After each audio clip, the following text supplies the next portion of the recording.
Hello friends, हम कर रहे थे Chinese political system. Last session में हमने चाइनीज़ एग्जेक्टिव किया एंड आज हम करेंगे चाइनीज़ जुडिशियल सिस्टम।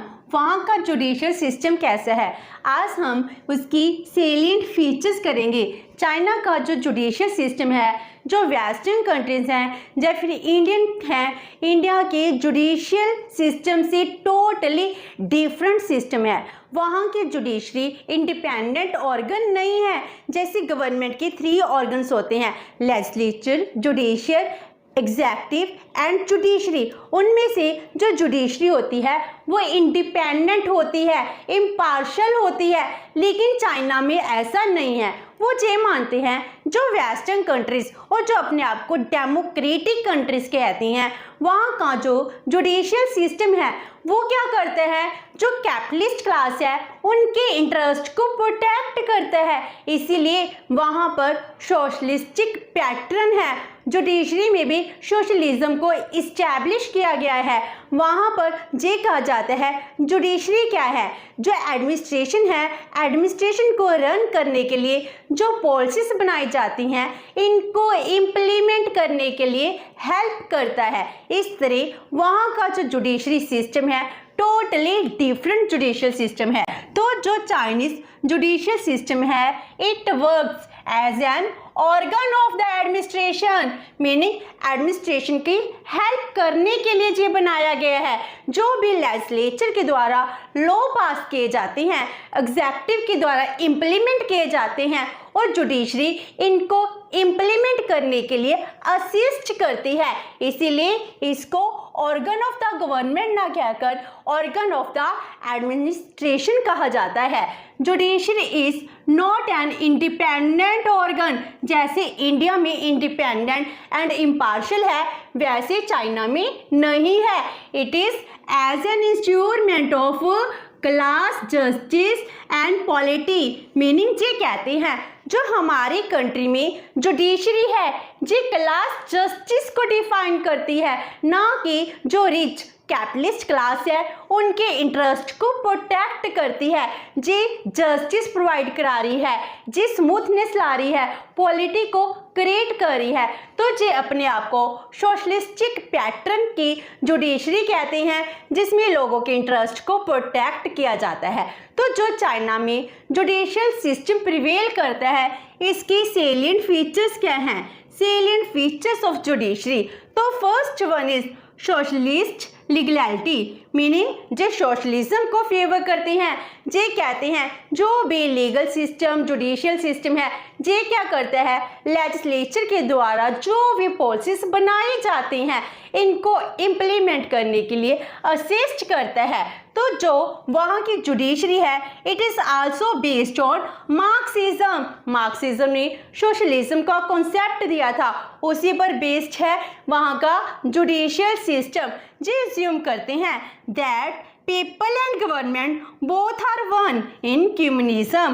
कम्युनिज्म में जो लोग हैं और गवर्नमेंट है, ये दोनों सेम थिंग है। इसीलिए गवर्नमेंट जो भी लॉ बनाती है, पीपल इसको एक्सेप्ट करते हैं, इसके अगेंस्ट नहीं जाते हैं, क्योंकि जो सरकार ने लॉ बनाए हैं उनके वेलफेयर के लिए बनाए हैं। सब कुछ तो पब्लिक का ही होता है, इसमें प्राइवेट प्रॉपर्टी नहीं होती है। इसलिए people and government both are same in communism, जे ही मानते हैं। तो ये कहते हैं judicial system should be such which may assist the achievement of socialistic objective। so ये कह रहे हैं जो जुडिशियल सिस्टम है ऐसा सिस्टम है जिससे क्या हो, जो चाइना के सोशलिज्म है, सोशलिस्टिक ऑब्जेक्टिव है, जिसमें डिक्टेटरशिप ऑफ प्रोलेटेरिएट क्लास है, जिसमें कोई क्लास स्ट्रगल नहीं है, कोई लोअर क्लास अपर क्लास नहीं है, इन सब के इंटरेस्ट को प्रोटेक्ट करने के लिए बनाया जाता है। तो जुडिशियल सिस्टम भी ऐसा ही होना चाहिए जिससे सोशलिज्म को अचीव किया जा सके। इसलिए ये कहते हैं protection of the interest of common, ये सबसे इम्पोर्टेंट होता है और जुडिशरी इसके लिए हेल्प करती है। तो फर्स्ट हो गया socialistic legality. Number 2, provision of the election of the जजेस।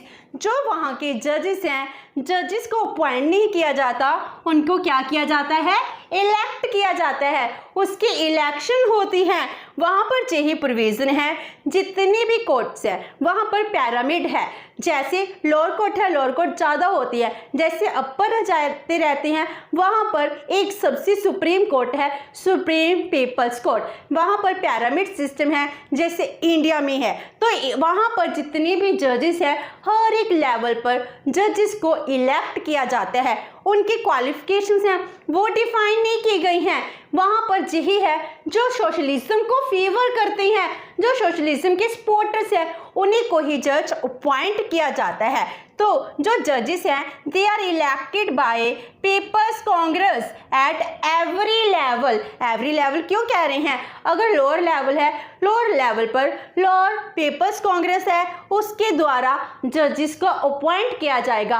अपर लेवल पर अपर लेवल की जो पीपल्स कोर्ट है वो इसको इलेक्ट करती है। So local court, district court, autonomous regions हैं, चाहे फिर सेंट्रल लेवल है, वहाँ पर जो जजेस हैं, सुप्रीम कोर्ट के जजेस हैं, नेशनल पीपल कांग्रेस है, वो ही उनके जजेस को अपॉइंट करती है।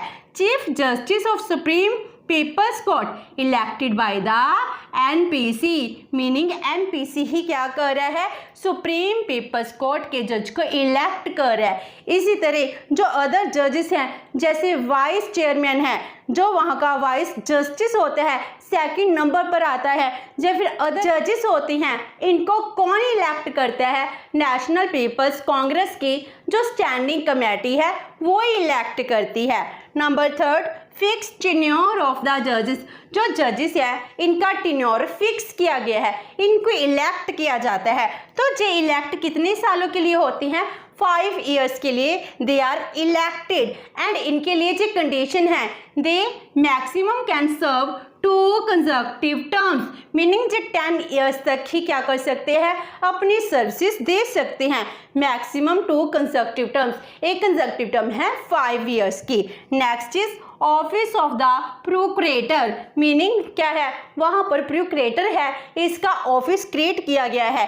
जो भी जुडिशरी के ऑर्गेनाइजेशन स्ट्रक्चर में बहुत ही इंपॉर्टेंट रोल प्ले करता है। जब हम ऑर्गेनाइजेशन स्ट्रक्चर करेंगे हम देखेंगे प्रोक्रेटर है, जो भी जुडिशरी में क्या कर रहा है, बहुत ही इंपॉर्टेंट रोल प्ले कर रहा है। इसका एक जनरल प्रोक्रेटर होता है जो क्या करता है, नेशनल पीपल्स कांग्रेस है, इसके द्वारा इलेक्ट किया जाता है। हम इसकी पोस्ट को अगर इंडिया में कंपेयर करें तो अटॉर्नी जनरल है, इसके साथ कंपेयर कर सकते हैं। तो ये इतनी ही इम्पोर्टेंट पोस्ट होती है। तो जो प्रोक्रेटर्स होते हैं हर एक लेवल पर होते हैं। Procurators for provinces, member of autonomous regions, counties, counties के लिए तो इस तरह जो काउंटीज हैं, प्रोविंसेस हैं, इनके लिए मेंबर्स को इलेक्ट किया जाता है।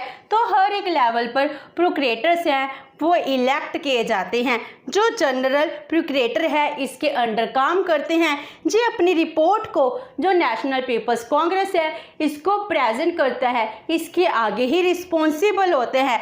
तो जो प्रोक्रेटर्स होते हैं जनरली क्या होते हैं, members of the Chinese communist party. तो सीपीसी के जो प्रोमिनेंट मेंबर्स होते हैं उनको ही प्रोक्रेटर के लिए इलेक्ट किया जाता है। तो ये भी प्रोविजन वहाँ पर दी गई है।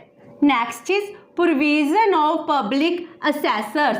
जो पब्लिक असेसर्स हैं, जो पब्लिक रिप्रेजेंटेटिव्स हैं, उनकी भी प्रोविजन की गई है। वो भी कोर्ट में जजेस हैं, जजेस के भी साइड बैठ सकते हैं। तो ये कौन होते हैं, पीपल्स रिप्रेजेंटेटिव, जो क्या करते हैं, sit at every level of court. तो ये क्या करते हैं, एक जूरिस्ट की तरह हेल्प करते हैं जजेस की। तो ये जब भी कोई केस होता है, कोई भी अक्यूज्ड पर्सन है, उसकी सोशल इकोनॉमिक बैकग्राउंड क्या है। अगर एक पर्सन ने क्राइम किया तो क्राइम करने का कोई ना कोई कॉज रहा होगा, उसके सोशल कॉजेस भी होते हैं, इकोनॉमिक कॉजेस भी होते हैं। उनके रिगार्डिंग क्या करते हैं, अपने ओपिनियन देते हैं। सोशो इकोनॉमिक पोजीशन क्या रही थी अक्यूज्ड पर्सन की, जो दोषी पाया गया है, तब उसके बाद ही जाकर जो जजेस है अपना जस्टिस देते हैं। Next is provision of special court, वहाँ पर स्पेशल कोर्ट्स की प्रोविजन की गई है। जैसे लैंड रिफॉर्म लॉज थे, जब वो लाई गई तो उसका कोई उसको वायलेट करता है तो उसके लिए स्पेशल कोर्ट्स को इस्टेब्लिश किया गया था। जैसे मैरिजेस लॉ हैं, मैरिज लॉ के लिए स्पेशल कोर्ट्स है, इसको इस्टेब्लिश किया गया था। कल्चरल रेवोल्यूशन थी, इस टाइम जो भी पर्सन सोशलिज्म के अंगेज थे उनके लिए स्पेशल कोर्ट्स है, इसको इस्टेब्लिश किया गया। तो वहाँ पर स्पेशल कोर्ट्स है जो टाइम के साथ, नीड के साथ अगर ज़रूरत पड़ती है वो ही कोर्ट इस्टेब्लिश हो जाती है। Next is no separate courts of hearing civil and criminal cases. जो सिविल एंड क्रिमिनल केसेस है इनके लिए अलग से कोई कोर्ट नहीं डिफाइन की गई है, ना ही कोई सेपरेट कोर्ट्स है।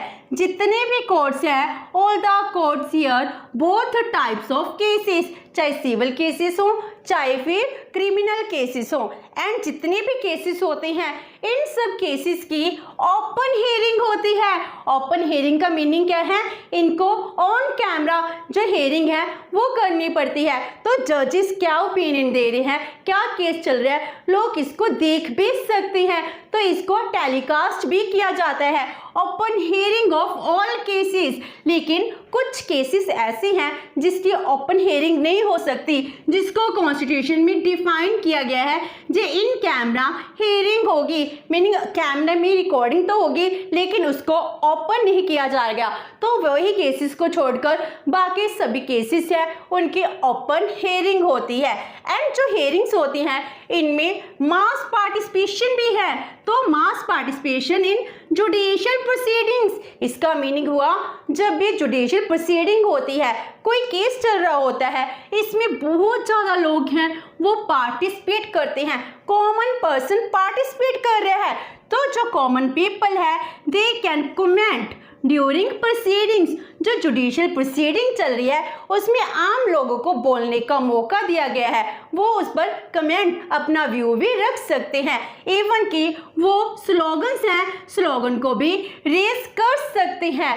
एंड इसके अलावा ये भी कहा गया है अगर कोई सीरियस क्रिमिनल केस चल रहा हो उसके रिगार्डिंग आम पर्सन है they can give their suggestions regarding serious criminal cases, इसके रिगार्डिंग अपने सजेशन भी दे सकते हैं। इस तरह वहाँ पर मास पार्टिसिपेशन किया जाता है, आम लोग हैं वो भी इंटरेस्टेड होते हैं, वो भी प्रोसीडिंग को सुन सकते हैं, ओपन हियरिंग होती है। And next is right to defence. हर एक पर्सन को अपने आप को डिफेंस, अपने आप को प्रोटेक्ट करने का राइट है। वहाँ पर जे भी है हर एक पर्सन है जो लॉयर्स हैं इनकी सर्विसेज को ले सकते हैं। वहाँ पर कोई भी प्राइवेट लॉयर नहीं है। चाइना में जितने भी लॉयर्स हैं वो सरकार के अंडर ही आते हैं। तो हर एक सिटी में पेनल्स ऑफ द लॉयर्स हैं इनको इस्टेब्लिश किया गया है जिनसे जो आम सिटीजन्स हैं सर्विसेज लेते हैं। एंड अगर कोई पर्सन है इस पेनल ऑफ लॉयर से बाहर किसी और लॉयर की सर्विस लेना चाहे तो वो भी ले सकता है, इसके लिए उसको कोई भी फीस पे नहीं करनी पड़ती। Citizens can get the services out of panels of lawyers without paying fees. इसका मीनिंग क्या हो गया कि चाइना में जो जुडिशियल सिस्टम है, जो जुडिशरी है, जो जस्टिस है वो बहुत ही चीपेस्ट है, बहुत ही जल्दी दिया जाता है। जो सबसे इम्पोर्टेंट कॉन्सेप्ट है वहाँ की जुडिशरी ऑल्दो इंडिपेंडेंट नहीं है लेकिन फिर भी जो जस्टिस है लोगों को बहुत ही चीपेस्ट वे से और सबसे जल्दी मिलता है, तो ये सबसे बड़ी कंट्रीब्यूशन बन जाती है। Next is equality before law. वहाँ पर सबको इक्वल देखा जाता है, जो लॉ के आगे जितने भी पर्सन्स हैं वो इक्वल हैं, किसी के साथ कोई भी डिस्क्रिमिनेशन नहीं किया जा सकता। इसीलिए वहाँ पर ये कहा जाता है not prosecuted until he violates the laws. उसको ना ही डिटेन किया जाएगा ना ही प्रोसिक्यूट किया जाएगा जब तक वो लॉ को वायलेट नहीं करता और सभी पर्सन जे ना माने कि इसने लॉ को वायलेट किया है और जे मानते हैं कि न्याय तभी होगा जब एक पर्सन है अपना कॉन्फेंस है, अपनी गिल्टी है उसको कॉन्फेंस कर लेता है। Confess the crime by accuse, जब तक एक्यूज अपने क्राइम को कॉन्फेस नहीं करता तब तक जे मानते हैं जस्टिस नहीं हुआ है।